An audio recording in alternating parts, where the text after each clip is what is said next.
By 1945, the major population centers of Europe and Asia were reduced to ash and brick. The end of the Second World War introduced a weapon that turned the next global conflict into a guaranteed extinction event. The diplomatic systems used for centuries had failed. Secret treaties and military doctrines built on first strike advantages had directly fueled two global fires in 30 years. Survival in the nuclear age required a complete departure from standard diplomacy. Humanity had to invent a mechanical way to stop the next war before it started. This was the bottleneck, a designated physical space where heavily armed enemies were required to sit face to face before they could authorize a strike. This forced cooperation between leaders who fundamentally distrusted one another. Capitalists and communists were required to share a room, despite their massive ideological gaps. The United Nations was built as a mechanical cage. It exists to keep its occupants talking until the immediate impulse for war passes. The framework came together through a sequence of high-pressure summits. At Yalta and Dumbarton Oaks, world leaders drafted the structural blueprint for a new world order. In 1945, delegates from 51 nations met in San Francisco to finalize the details. They signed the United Nations Charter, making the experimental system legally binding for their governments. The charter established a three-part mandate: maintain international peace, develop friendly relations between states, and protect fundamental human rights. Those signatures officially activated the machine, transitioning the UN from a theoretical concept into a functioning global authority. The General Assembly serves as the primary deliberative body. Every member state receives one vote, ensuring that smaller nations have a platform to speak and a stake in the system.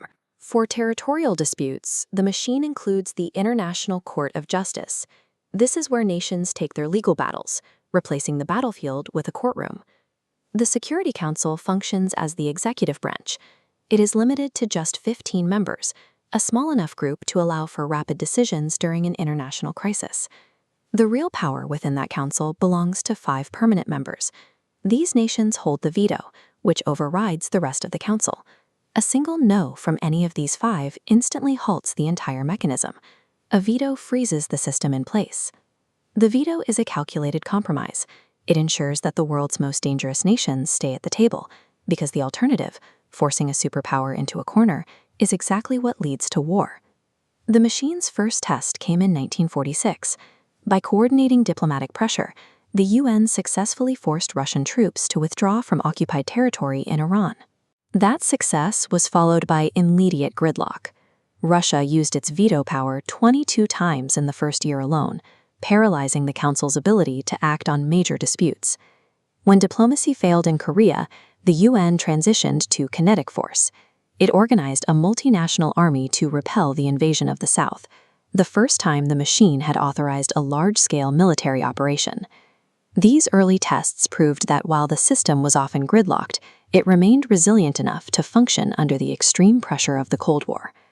It is easy to look at the stalemates in the Security Council and conclude that the UN is a failed organization. But the political drama in New York is only a fraction of the story. Beneath the headlines, the UN carries out massive operations that provide the world with essential stability. These are the specialized agencies, the WHO, UNESCO, and the World Bank. They operate with mandates that are entirely non-political. When the WHO coordinates a global vaccination drive, or the World Bank funds a regional power grid, they are addressing the resource scarcities that drive nations toward conflict. They eliminate the underlying stressors, disease, poverty, and lack of infrastructure, that have traditionally triggered wars. This work creates a baseline of global stability. By improving the standard of living, the UN makes the jump to armed conflict much harder for any government to justify to its people.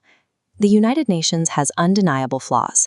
It has been slowed by bureaucracy and has failed to prevent regional tragedies over the last 80 years. However, it has successfully established a baseline for international law and human rights that didn't exist before 1945. Most importantly, it has fulfilled its primary mandate. In an era possessing the tools for total self-destruction, the system has prevented another world war. The United Nations is a piece of essential infrastructure, an imperfect but necessary machine that keeps the modern world from collapsing back